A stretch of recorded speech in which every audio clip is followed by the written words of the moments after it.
Hello and welcome to another episode of the Oxford Online Maths Club. My name is James and today I'm joined by Jack. Hi guys, my name's Jack. I'm studying maths here at Oxford. I'm in my second year, and today we're going to talk about some Markov chains with snakes and ladders. Yeah! So I've asked Jack to do some research for me on the board game Snakes and Ladders. And we're also going to talk about Markov Chains along the way. First, though, I need to say hi to people in chat who have joined us in Slido. I can see Cicero and Catherine, Raphael and Alfie and Ali are here. More people are coming in now. Here we are. Alice is here. Hi, Alice.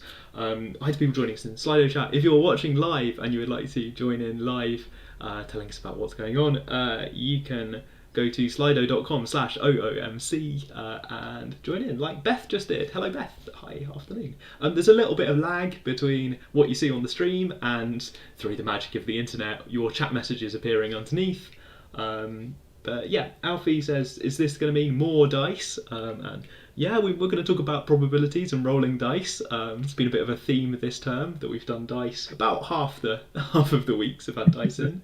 Amelia's back. Hi again, Amelia. Cicero, somebody asked a while ago, is it going to be possible to book visits with the maths department? And I've got an announcement about that. That we've just opened bookings for our in-person open days in April.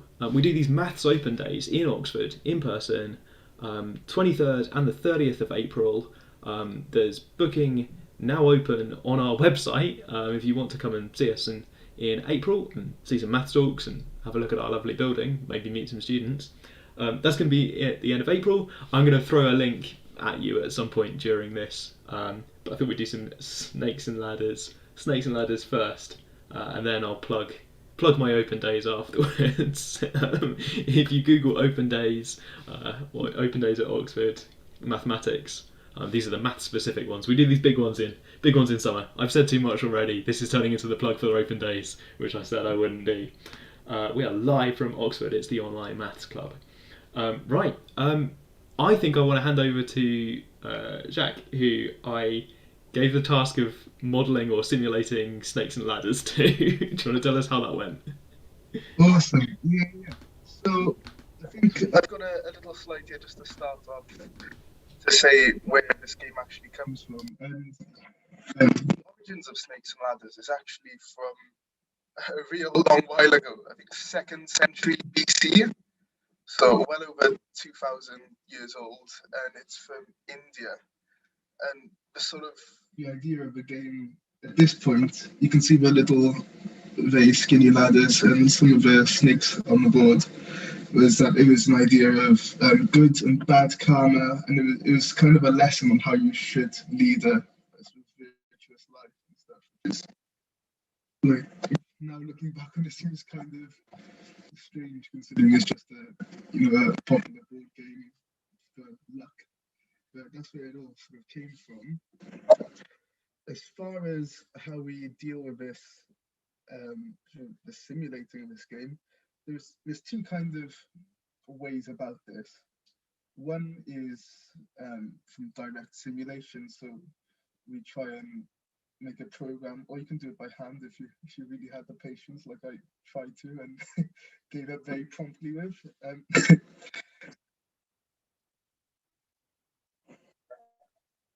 Yeah.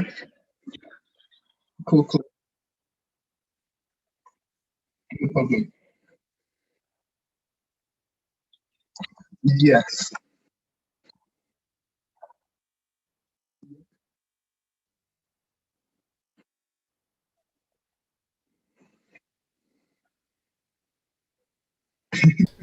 I'm muted for that bit.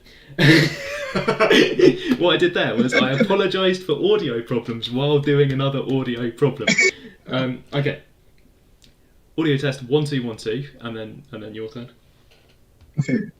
Should I go? 1 2 1 2. It's really weird. It's like it's muting you back. I think you might be cutting yourself out with Zoom. Can you? This is dangerous. While you're talking, can you mute your laptop so that it's not doing any sound back at you? I think that might be it. Oh, okay. My laptop is muted. How does that sound? No, okay, that was not much better. Okay. Fine now for James. Right, okay. We can make this work. I might repeat stuff if you cut out a little bit. We can do it together. Okay, give it a go. Awesome. Should I just carry on from where I was? Or should I head back a bit? Okay, let's go. Okay. So our two main sort of approaches for this problem are going to be using direct simulation, where we try and sort of simulate what happens in a game, either on a computer or if you're braver than me, by hand. I did actually try to do this by hand for about 10 games, and then I realised how mind-numbing and painful it was, so I swapped. And then by using some probability, some Markov chains. So I've made a slide here just to outline the rules of the game. You'll probably be familiar with these. There's a couple of sort of bits which aren't always straightforward. This is how I'm gonna play the game. This is how we play my version. So we start on square one, the bottom left square, not off of the board, onto square one. And when you get to the bottom of a ladder, you climb up it, and when you get to the top of a snake, you slide down it as normal. When you reach somewhere near the end, say on square 97, you need to roll exactly a 3 to win. You need to land exactly on the square 100 to win. And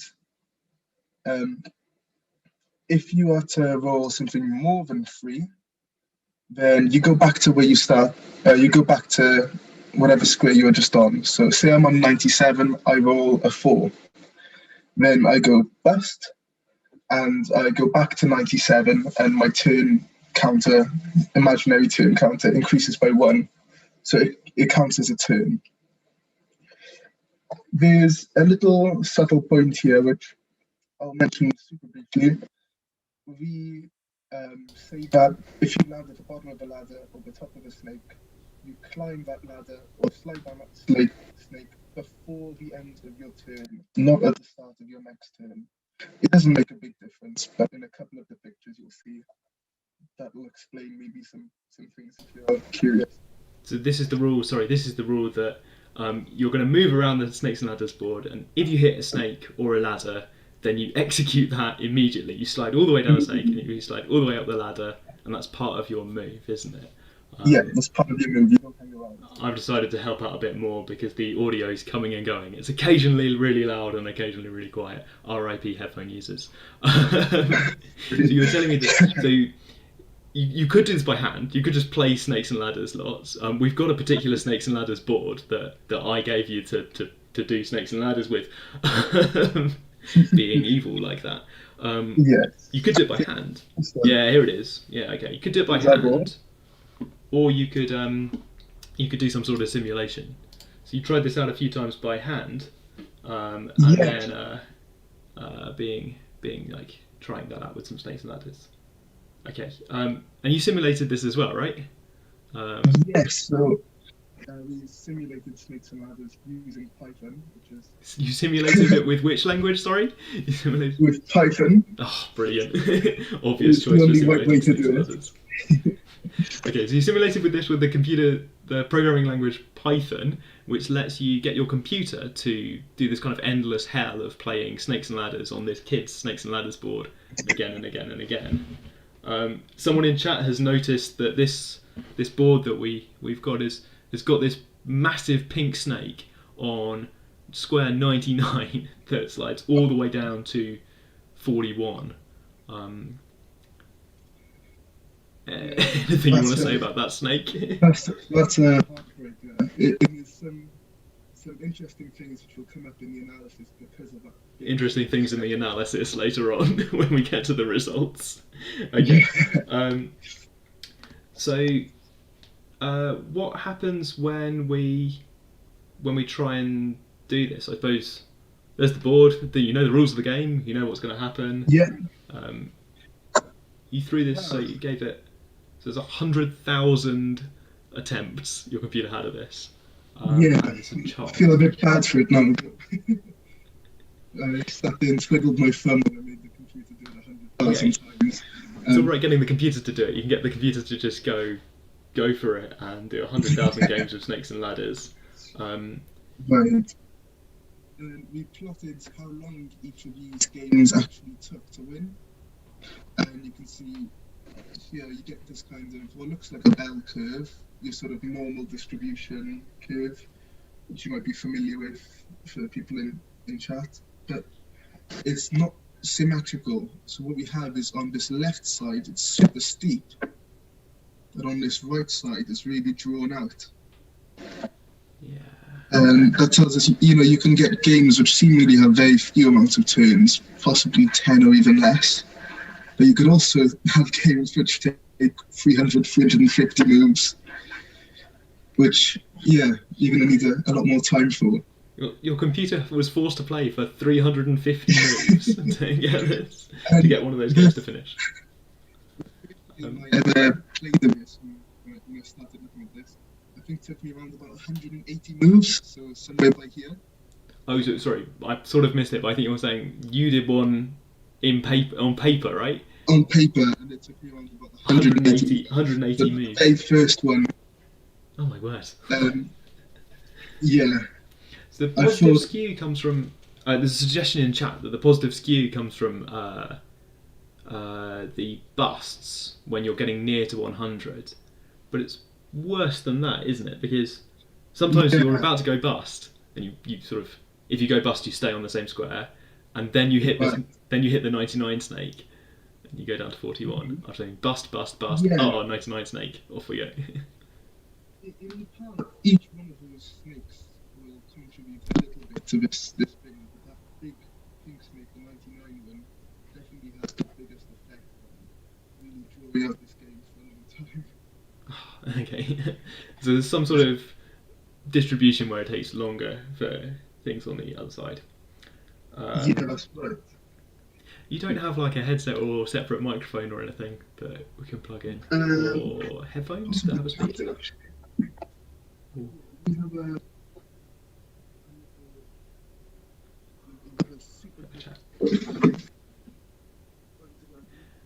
Jack's looking for some headphones. We've simulated this. It's taken the computer somewhere between about 10 moves or about 300 moves to finish this. I wonder if that's helpful. So we're trying out other tech solutions. I think that hasn't changed anything yet. I haven't connected them yet. Oh, sorry. Sorry. The PowerPoint to do it. If that's okay.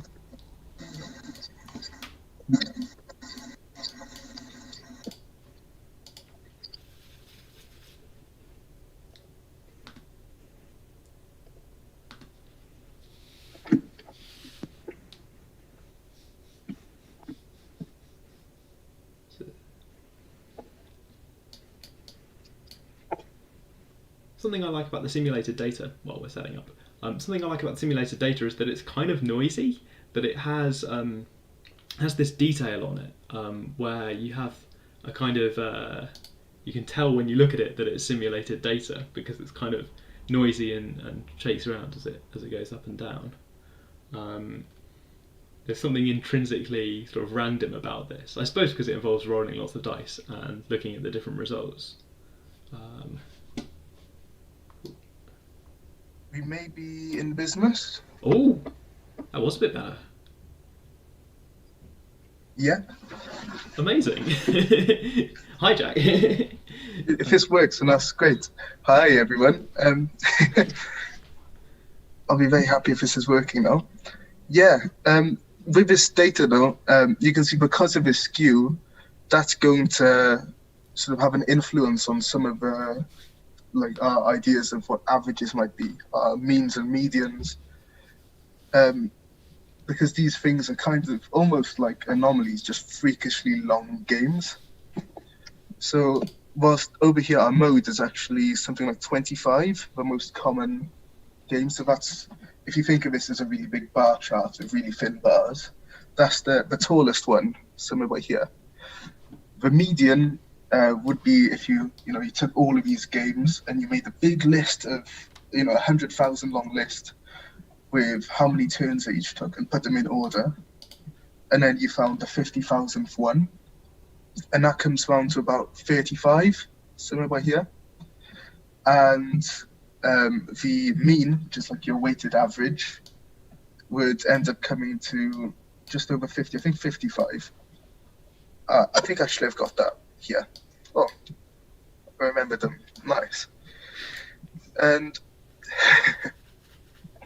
yeah, that's sort of as a result of this positive skew. You see that they're not all that similar, a lot of them. When we look, this is another way to sort of represent the same data, but I had to take a bit of a smaller sample size. The software I was using couldn't handle it. So this is for 1,000 games, and you may have seen these kind of box plots or box and whisker plots in school. I know when I was in school, I had to do these for GCSE, but that seemed like it was on the way out then, so I'm not sure if it's still around. The idea is this this line here, the bold one, is your median. This box then goes from your lower quartile, your 25th percentile, so like a quarter of the data. So if you put them in that big list again, whatever the 25,000th one would be, and this upper one, the 75,000th one. And then this is sort of like the range of your data, the smallest to the biggest one. And this is just another way to see that skew. You can see how much bigger this part on the right-hand side of the big line is to the left-hand side. So that's just another way we visualize the data that we've found. And then this is where we leave the direct simulation for now. We do come back to it a little bit to compare with what we're doing. And the reason we leave the direct simulation is because it is that as a simulation. It's not perfect. We haven't done any sort of real mathematical sort of analysis yet. We haven't had to do too much. We sort of let the computer do it for us, which is nice, but it'll be good to check it out to see how good of a simulation it was.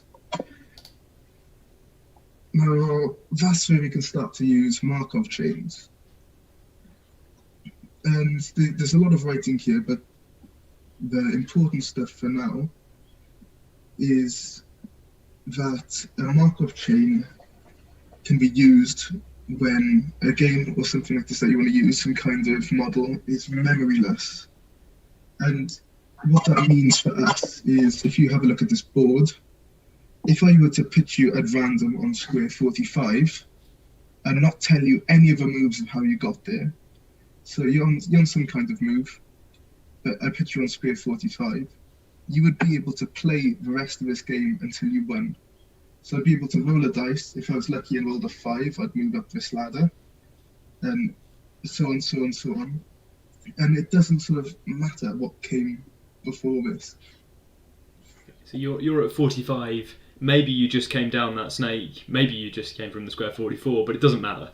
It's only if you're on 45, then you just play the game. You just get on with it. The kind of state of play is just the number that you're on. Yes, it doesn't matter where you have been, and that's the sort of property of being memoryless. That's what lets us do this kind of Markov chain analysis. Then after that, I'd say the next important thing that we need to know about is transition matrices. A transition matrix, and this is quite an important object. It tells us a lot about this, the game model. And I'm not sure how we want to do this. I've got the transition matrix for the Snakes and Ladders board, but I'm not sure if we wanted to go to a whiteboard, maybe just to say what a transition matrix is, or whether I should just explain. So I think that let's show them the picture of the transition matrix, and we'll try and explain what that means. So this transition matrix, I'm not sure if people in chat have seen matrices or not. Some of them probably have. Matrix is just a big table of numbers, right? So there's this table, you've got numbers down there, you've got coordinates down the left, coordinates along the top, big table of numbers, and your picture's a little bit strange because it's colour coded with what the probabilities are. Do you want to talk us through what's going on in like the first row? Yeah, sure. So these are color coded instead of having numbers on them. You can imagine each of these little squares, these little pixels, should have a number there. But this matrix is 100 by 100, so you've got a 100 by 100 table of numbers, which is really big. So to actually be able to make any sense out of what we have here, the best way to deal with it was to color code it. As for what the first row is saying, never mind the 0, just below that 0 there's a 1. So wherever you see these grey boxes on the top line, that you can imagine having a 1 on the left of it, and that just tells us what square we're starting on. So if we were to start on square 1 of the board, our starting square, this should tell us the probability of landing on all the other squares from 1 all the way up to 100 in one move. So if I had to roll the dice, and this kind of makes sense, you can see it. You can't really see an outline of where the board is, but there's a little white space before the grey, and that'll be for square 1, because you can't land on the same square that you started on. The smallest number you can roll is a 1. Then the first grey square here is a 2, and this shade of grey, which is basically everywhere, is 1/6 is what it corresponds to. In general, the darker it is, the higher the probability. So this shade of grey here is 1/6, because if you roll a dice, you should have 1/6 be the probability for each of the possible outcomes, 1 through 6. That's if you've got a fair dice, which I hope. Then we can see the same thing here for square 3 and for square 4, it looks like. And I think actually, so there's a gap. there's a gap here. There's little grey squares for 1/6 probabilities. You can get from square 1 to 2, 3, 5, 6, or 7, but you can't land on square 4. Why? This gap here, it's there for a reason. The reason why we can't land on that square is actually a lot clearer to see in the board. Okay. Now, if you remember, we made a note that we said if you land on a ladder or a snake, you're going to execute that immediately. Your character has to run straight up the ladder or slide straight down the snake. And so instead of having the ability to land on square 4, you'd be able to land on square 25. If we have a look at our picture, yeah, you can see over here we've got like this little grey box which seems to be out of nowhere. And the idea is, if you wanted to land on this, you'd end up going, 1, 2, 3, 4, and then jumping straight up the ladder to 25. So we can't actually land on this square. That's something you'll see again, that you can't land at the bottom of ladders or the tops of snakes. Those squares they're like teleporters. You don't actually stay there. So you there's a little gap because the possibilities for what you can get actually from 1 are 2, 3. You can't get to 4, 5, 6, 7, or you can go all the way to 25 if you're lucky and you hit the ladder. So I like to say each row tells you the kind of transition between states. A question from Ali about transitioning between, so you're in one of 100 different states to start off with. Which square are you on at the start of your turn? And then there's certain transitions that can happen to send you to other states. And mostly those have probability 1/6. It's a little bit different near the bottom.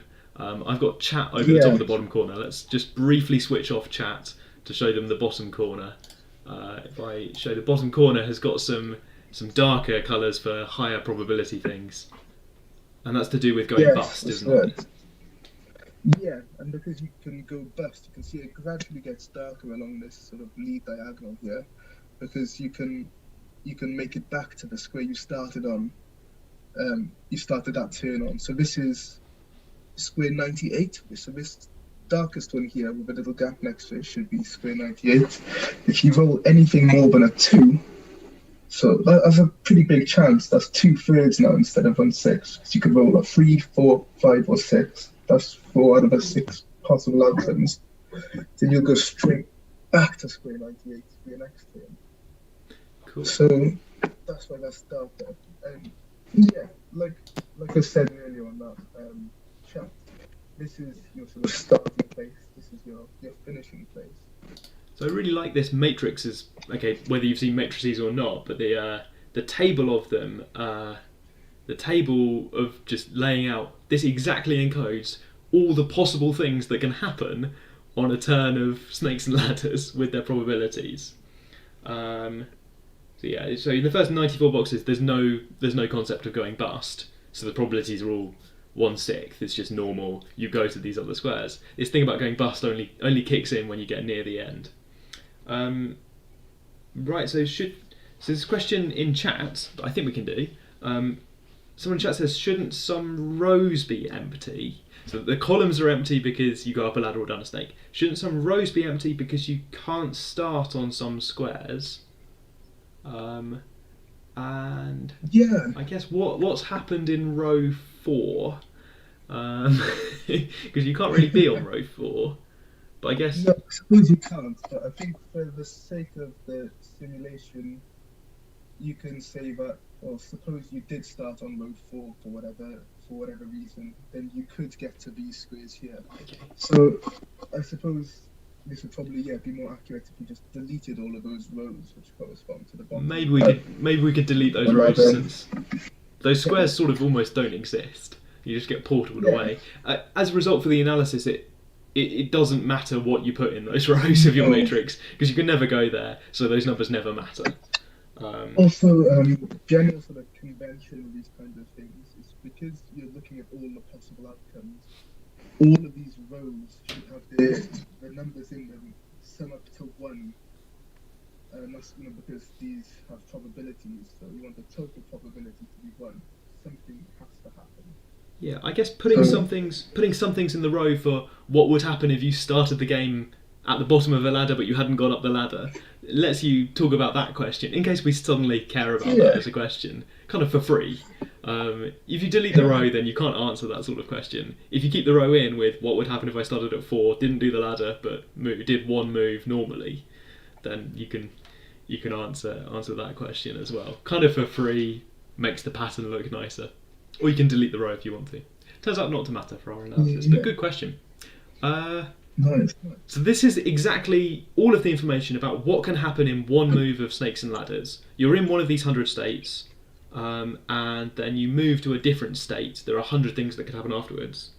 I guess we don't care about just one move though, right? We care about like what happens during the game, like long term. If you do 2 moves or 3 moves, or what happens after you do like 300 moves with some of your simulation stuff. No. That's an interesting problem, and it's one that has a very sort of nice solution using transition matrices.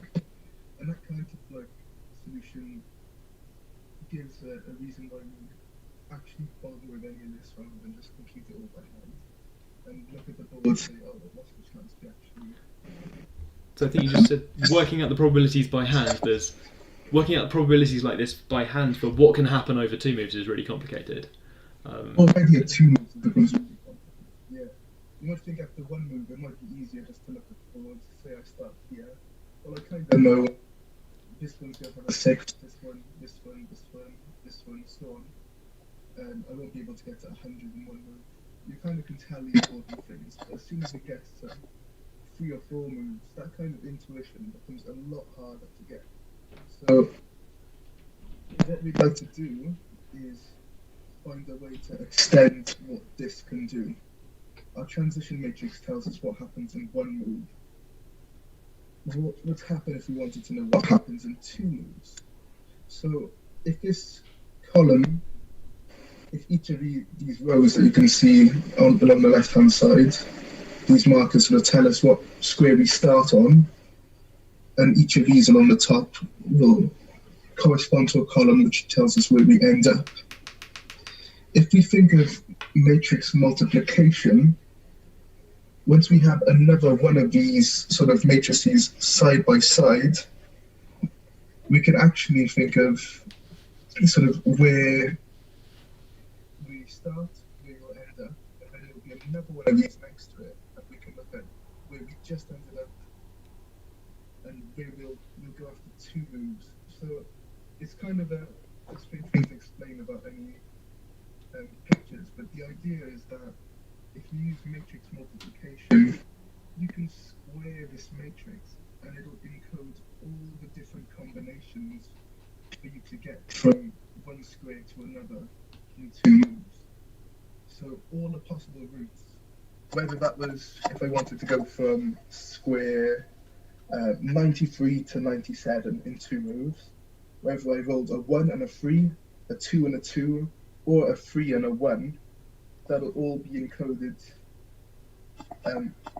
in the matrix multiplication which we wanted to do. So that saves a lot of hassle, and it's something that computers can do really quickly. So it's definitely a good thing for us. Do you think I should remind or teach chat? So I'm not certain if chat's seen what matrix multiplication means. Yeah. Let's ask chat really quickly. Do you know what matrix multiplication is, and would you like to see that? Or if everybody here has already seen about matrix multiplication. What Jacques just said, I think, is that matrix multiplication is this way of multiplying together a matrix by itself or by something else, I guess. Matrix multiplication is exactly what we want for adding up all of the different possibilities. It's sort of intrinsically linked to this idea of adding up different probabilities. People in chat quite keen to learn about matrix multiplication. We're going to have a little go at that. Oh, cool. Okay, I'm going to switch to my whiteboard if that's all right. And maybe let's see if we can get this to work. Okay. So you know what that is? There's like 4 or 5 people who want to learn about matrix multiplication today. Okay, right. Okay, live. Let's go. Hi everyone, welcome to my whiteboard. So matrix multiplication works like this. I'm not going to do 100 by 100 matrices. Jacques' matrices are way too big for me. I'm going to show you small matrices. Using not that pen, that's rubbish. Hang on. Whoa, it's been a while since I used the whiteboard. There we go, that's a bit better. Can I draw this? There we go. Okay, I'm going to show you how to multiply matrices together. Here are some matrices that I've got. I've got this matrix. Maybe I'll multiply it together. This is my job, to multiply it by this matrix. So the rule for this is that you take, and this is going to sound mad, you think about each row of the first one, and you think about each column of the second matrix. Okay, so I'm going to think about the first matrix thinking about its rows, and the second matrix thinking about its columns, and you sort of read along the rows and the columns together, and you do, if you've seen the dot product for vectors, you do a dot product. I've also got to show people how to do the dot product. Here we go. So I'm looking at the first row and the first column, taking the row of the first matrix and the column of the second matrix. The first row and the first column, and I go along like this. I take the first thing I see, I multiply them together, and then I take the next thing I see, I multiply them together. 0 times minus 1. And that is first row, first column. Okay, it sounds mad, but this is how you multiply matrices together. This is a good definition of matrix multiplication. Don't ask why immediately. Okay, next plan. So that's how I work out what to put in this top left corner of my answer for the multiplication. Next plan is I look at the second row here and the first column of this matrix, and I go along again. I take the first things that I see and I multiply them together, and then I take the next things I see, that's minus 2 times minus 1, and that's going to be the second row, first column thing in my answer. Okay, next job, I want to take first row, second column, and same process again. I'm going to go along 1 times 4 plus 0 times 5. Okay, that's looking pretty good. So first things multiply together and the second things multiply together. And last thing is I want the second row and the second column. That's going to be 3 times 4 plus minus 2 times 5. Okay, this gives me an answer, which if I actually work out all of these numbers, I get something like 3, 4. I should have picked one that I prepared in advance, because now I'm going to get some numbers wrong and people will shout at me. Something like this for my answer. This might seem completely mad as a thing to teach people how to do, but this definition of multiplication is sort of related to the dot product. If you know about the dot product for vectors, not everyone knows about the dot product for vectors. You're going to learn so much stuff when you find out about dot product for vectors. It's sort of like doing a lot of dot products. It's sort of fundamentally related to dot products in a way. This definition of multiplication unlocks lots of really good properties of matrices. It's a really good definition of multiplication. You might be wondering why isn't the rule just multiply the first thing by the first thing, multiply the second thing by the second thing, so to get 3, 0, minus 3, minus 10, and that works as a definition of multiplication, but it doesn't have so many cool properties. This definition, while being a little bit wonky and involving lots of multiplication and adding and reading very carefully, at school I learnt to point with my fingers along the rows of the first one and in the columns of the second one. It might involve lots of pointing and lots of operations, but it's got really cool properties. One of those is that it is exactly the sort of probability calculation that Jacques wants to do for this snakes and ladders question. It's exactly the right combination of different probabilities. It kind of looks at different cases, like if these are probabilities, then maybe this measures the probability that something happens in this way with 2 events, or in this other way with 2 events. And if you've set up your tables just right, then that might be the probability that you get from 1 to 10 in 2 moves, looking at the different possibilities. Explain what a matrix is. A matrix is this thing. It's just some numbers stored in a rectangular shape, like this. That's it. Put some numbers in a rectangle, please. These ones are square shaped, but they come in other shapes as well. They're just a really convenient place to store some data. You can define addition, subtraction and multiplication on them to do cool things. It is very useful for storing data in if you want to do data science. It's handy for AI and machine learning stuff, says Raphael. This definition of multiplication is the one that everyone learns in school when they're taught about matrix multiplication. It's got lots of fun properties. Anyway, Jack was telling us that this is exactly what you want for your probabilities in your snakes and ladders thing, because somehow this combination of probabilities, the transition matrix itself encodes all of the possibilities of moving what can happen in one step. So if you do that matrix twice, if you take 2 copies of it, somehow that brilliantly explains all the combinations of what can happen in 2 steps with the correct probabilities. This thing that we defined for matrix multiplication is perfectly the right thing for these probability questions. That's right. Yeah, and something else is that you would read, say I square this matrix to find out what would happen in 2 moves time. You read it in exactly the same way. So you'd look at the first row, and that would tell you if I started on square 1, how do I get to square, I don't know, maybe 15 in 2 moves exactly. And there'll be a probability associated with that. And that'll tell you exactly what the probability is to get from 1 to 15 in 2 moves by whatever means necessary, by whatever possible ways there are to do it. And further on that, the first row is the one that will actually be most interested in if you want to find answers to stuff like what's the fastest possible way to win. Sorry, I lost you for a little bit there. Could you say that last bit again? So the first row is the one I'm actually going to be most interested in. And so did you hear that part about you being able to read it the same as a normal transition matrix?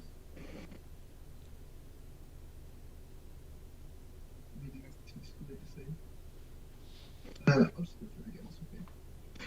So when I've got, say, I've got t squared, so transition matrix squared. What's cool about this is that we actually read it in exactly the same way as you would the normal transition matrix we started with. So each of these rows correspond to a square in the snakes and ladders board.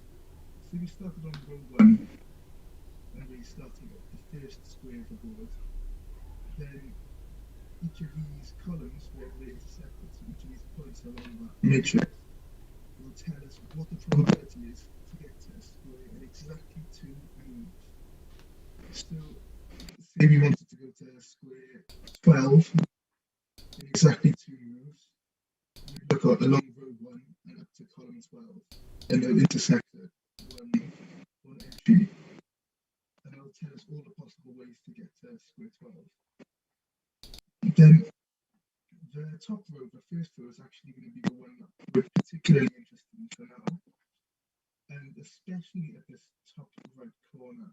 So you can see at the minute, the top right element of the matrix, the top right number, is 0 because it's just white by here, there's nothing there. But if we were to keep taking the powers of this matrix, keep multiplying it by itself again and again, the first time that this top right square isn't 0 will actually correspond to the minimum number of moves to win the game. So if you think about that for a minute, we're saying that. So that top right corner, sorry, that top right corner is the probability you get from 1, the starting square, to 100, the finishing square, right? That's right. Yeah. Whatever the power of your matrix is, however many times you've multiplied it by itself, is how many moves you're going to be doing it in.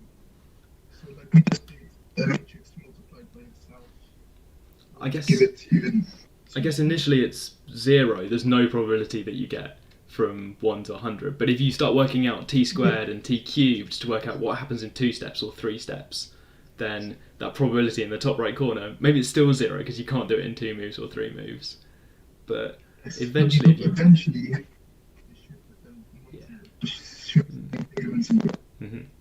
eventually you'll find a power of t after n moves or something.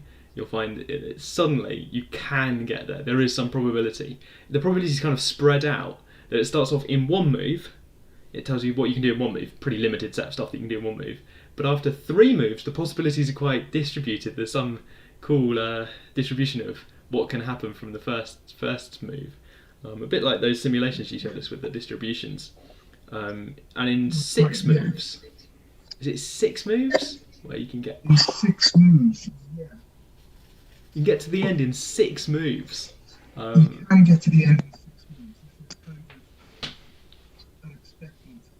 If we try to have a look at how to actually get to the end in 6 moves, because there's something cool here.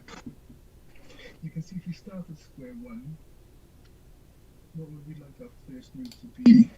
We could pick our rolls however we like. We want to get to the end as fast as possible. And there's a ladder here, right? Let's say we follow this ladder, so on our first move we roll the 3, and we get to 25 for the 3. The best we can do on our second move is roll a 6, get to 31. And then on our third move we hope to go up this ladder to 49. We can't actually do better than that. This is your speedrunning strategy, isn't it? This is your way to get to get from exactly. So get through. There's that ladder on square 4, but you want to avoid the ladder on square 4. I'm going to turn off Slido chat very quickly so we can talk about this speedrunning strat. Right. Yes, I'm talking about what happens if we take this ladder first of all. Oh, I see. So if you go up to 23, if you take that ladder, then you're at 23. Yes. Yeah, or at 25 over here.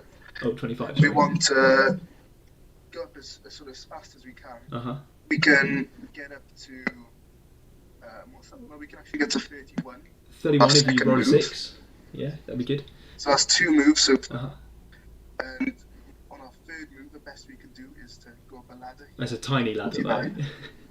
It's a very small ladder, but actually it's not too bad because of the board is bending around this way instead of this tiny little short way. So Okay. it's just about okay. So you've got a bit of a, that ladder's better than nothing, but then you get a bit lost in the middle, don't you? And it ends up taking, if you take that first ladder, you get slowed down later on. The game's... So you can roll a 1 here to get to 69, a 5 to get to 74 up to 92. And then you've done 5 moves, and to get to 100, you can do that in 2 moves, you can't do that in 1. So we got 7 moves, that's as good as we can do. But you can do better, right? Yeah, so your computer's kind of found a computer solution that uses 6 moves, because when you worked out the transition matrix for 6 moves, there's some non-zero probability that your computer's found by working out all of the possibilities. I completely missed that. Yeah, I did completely miss it, and I had to go searching for it once I saw there's a non-zero chance of it. And yeah, there is. The computer's always right, apparently. And if we ignore this ladder, that's the key step, is not be tempted by this ladder luring us in right at the start. We want to roll a 6 and a 6 again to take us up this really big ladder. That huge ladder. So then after rolling, so you get 2 6s, you go to 13, but then you hit immediately get all the way up to 40 something, 46 or something up there. So in two moves, you've gone up almost half of a board. So that's a real good start now. We'd roll a 4 to get 15 to 69. So that's 3 moves. We'd roll a 5 to get up this ladder. So I like this. And we're back to 4 moves. The best strategy, Ali's asked in chat, I'll put chat back on the screen very briefly. Ali's asked in chat about the greedy algorithm. The greedy algorithm is where you try and go as far as you can straight away if you're searching for something greedily. Then you might try and go as far on the snakes and ladders board as you can in a move.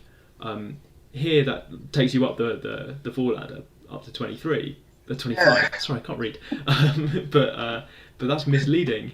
It actually ends up being slower than if you avoid that ladder and look for something else. The beauty of doing the matrices and multiplying things together and calculating all of the probabilities like that is that it's not actually that hard for your computer to do all of the probabilities by the matrix multiplication. It's not actually that bad, and it's considering all possibilities. So when your computer does 6 goes round of that transition matrix, it thinks about what could happen after 6 applications of that transition matrix. It's looking at every single possibility for what can happen in 6 moves, and working out how likely they are, which is sort of amazing. It's actually for free. It's doing it from any starting point, so from any square on the board. It's working out what will happen after 6 moves. That's really powerful. So it turns out there is some combination that goes through 6. That's the speedrun method. There's the speedrun. We call that a tool-assisted speedrun if you use a computer to help find it by looking at all possibilities. Alfie wants to know in chat. Sorry, then this is a great comparison which you should tell us about. Alfie says in chat, can you use this for other games like Monopoly? No. Right. I've been thinking the last few days about that's freaky that that's been commented, because I've been thinking for the last few days about whether this would work for something like Monopoly. And I think there's a lot of it that can be used for Monopoly. There is the problem that Monopoly isn't memoryless like Snakes and Ladders is in the same way. And a lot of the board is, but if you look at things like going to jail, with his rules, like if you're in jail for 3 moves, then you break free for free. So I think with some modifications to the rules or to how you do your analysis, I think you definitely could find some information about Monopoly that would be really helpful. I think the way you move around the board feels like a Markov chain, that it's kind of memoryless, that you move. Yeah. Your state could be which square am I on? I think it's about 40 squares on Monopoly. So moving around feels like a Markov chain, and yeah, you end up in prison, and you're sort of a bit like being bussed in Snakes and Ladders. You've got to get out of there. But there's other aspects to Monopoly, like how much money you've got, which is a more complicated thing. So I guess the game state of Monopoly is something like, what square are you on, and how much money have you got, and also what properties have you got, and are any of them mortgaged? So kind of the state is very complicated, and as you move around, you get some choices as well about how the state. And you've got some sort of rolling things. I know there's some rules where if you roll a double 3 times in a row or twice in a row, you go to jail. And people have all sorts of rules for Monopoly. So if you wanted to work them all in, you'd have a pretty long task ahead of you, but I think it's definitely workable. Right, what we've got here as well, you can see it in the more transparent colour. That's our direct simulation from earlier, this picture which you've seen. But now in a bold black line, we've taken that transition matrix which we found, and when we raised it to the power of n, or to the power of k, we look at the probability from going from square 1 to 100. So that's that top right element of a matrix that we've mentioned. So this is you're looking at the probability from 1 to 100 after a certain number of games. That little probability that was non-zero for 6 moves, and that's why you could do it in 6. There's some distribution which is just beautiful for how long the game takes, or what's the probability it finishes in n moves for all n, and you can just work out the matrices. Yeah. Work out what that probability is. Look at the way it decays beautifully. So that black line is the kind of theoretical prediction, right? Thinking about all possible you could games. Suppose that if you had your direct simulation from earlier, if you kept doing more and more of those simulations, you should get closer and closer to this black line. That error should get less and less. And you can see already at this point, after 100,000, you can see it. Some of the differences on the right-hand side. On the left-hand side, it looks pretty much exact. And if we look instead of the cumulative distribution, it's done really well. It's a really good picture. Given that the game's quite complicated and there's lots of stuff going on, that's your cumulative completion rate graph. It looks perfect. Looks really good. You can't see. We've got about 5 minutes. Have you got any facts you want to tell us about stuff that's come out of the analysis? So now that you've got the kind of full solution, right, with your matrices and your matrix multiplication, you've got a kind of full specification of what can happen in this game and what the probabilities are. So I think you've got some other stuff, other results from Snakes and Ladders analysis. I love this. Look at this. Right. So if I just give us a little crash course on stuff. So I figured, you might want to know this information if you wanted to play a game of Snakes and Ladders in a rush and you didn't know quite how long you needed to set aside for your game. So you had to catch a bus or something, and you're thinking, do I have enough time to play a game of Snakes and Ladders? How long is it going to take? With this, you can see that the 90th percentile comes down to 105 moves. So you'd expect 9 out of 10 games to take 105 moves or less.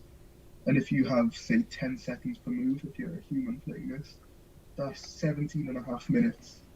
So a quarter of an hour, give or take, you should set aside for your Snakes and Ladders game. That's a number they put on the side of the box, right? Like, how long is the game going to take? You've now got a calculation of 17 and a half minutes. It should be. I think, we need to get the newest editions of those with the number posted.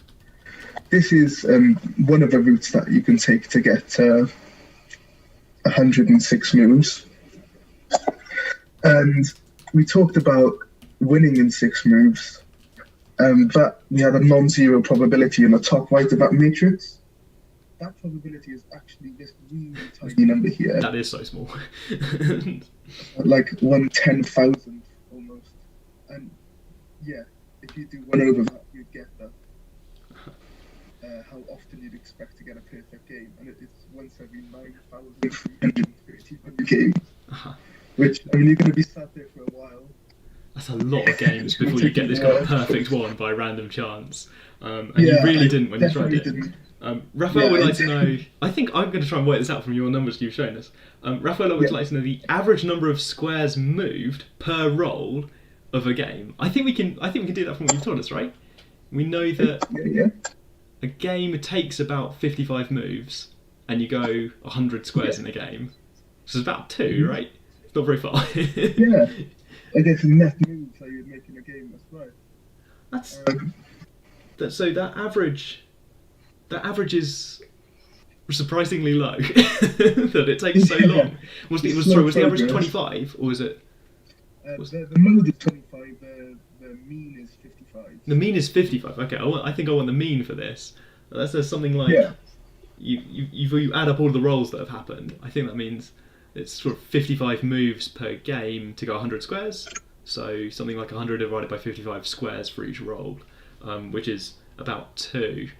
The average on a normal die is 3.5. Somehow the combination of maybe being near a snake, maybe near a ladder, maybe going bust, the combination of all of that overall has somehow brought the average down to 2. Yeah, the Beth says negative moves from the snakes, I guess, contributes to bring that average down. That 99 snake rate. Yeah, that 99 snake again is causing problems. Yeah, that one. If you had the perfect game though, you could listen 6 moves, that's more like 60, almost 70 squares moves. Oh, it's perfect game. Guess this up. 1 in 9,331. 1 in 9,000, perfect game. Okay. You have some other stats, I think, but maybe that's a good point. Yeah. Okay. Oh, number of visits. Just to finish off.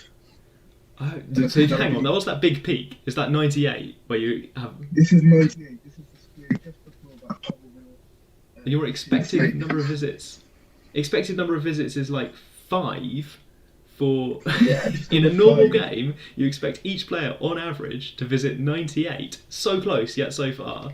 On average, 5 times. It's true. And I guess half of those lead to hitting the 99 snake before you hit 100. And that's a lot of busts. A lot of going bust, a lot of hitting the 99 snake, a lot of going back down to 41. So this is really, I think, really good insight into the sorts of stuff that you can do once you've got a really good way of dealing with complicated probabilities, and once you've got a really good way of dealing with all of the possibilities. Doing any of these calculations by hand would be completely horrible, and you'd I think get quite cross halfway through that the snakes and ladders board is quite arbitrary. It's quite the one I've set up is just a bit mad. Sorry, the one that we're using is a bit mad. But somehow having this really good technology of how to deal with all the possibilities means that you can just, if you explain what the possible moves are, then your computer can just simulate that, or it can calculate theoretically what the probability of everything is with matrix multiplication. What a good technique. And I think that's a happy place to wrap up. So Alfie, different number of players. I think the players don't interact in this version. Other suggestions for other investigations we should try? I suppose you'd expect the average. Dragging it. So you had multiple players playing. Yeah, so you could have. First player. If the players interact, part of the skill of Markov Chains, I guess, is what are the states. Here it's kind of obvious. Your state is what square are you on, but with a complicated game, maybe your states could be something to do with what all 4 players are on, and then it's a bit more complicated to explain all of the possible states if they interact in some way, if that matters. Other games are available to be analysed with probability analysis. Thank you so much for telling us about Snakes and Ladders investigations. Thank you to people watching. Sorry about the tech issues on the way, and sometimes being very quiet and sometimes being very loud. Hope we haven't broken anyone's eardrums. I think we're going to wrap up there. We'll see you next week for the Oxford Online Maths Club. Open day sign-ups are live if you would like to come to an open day and see us there. I'm going to hang out and chat a little bit and answer. Some people have been doing admissions questions in chat that I'm going to try and answer. So I'm going to hang out in admissions chat, do admissions chat in the chat. But thank you once again to Jacques. Thank you to the inventors of Snakes and Ladders thousands of years ago, and thank you to Markov. Right, thanks for watching. See you all next week for another episode of the Oxford Online Maths Club. Bye.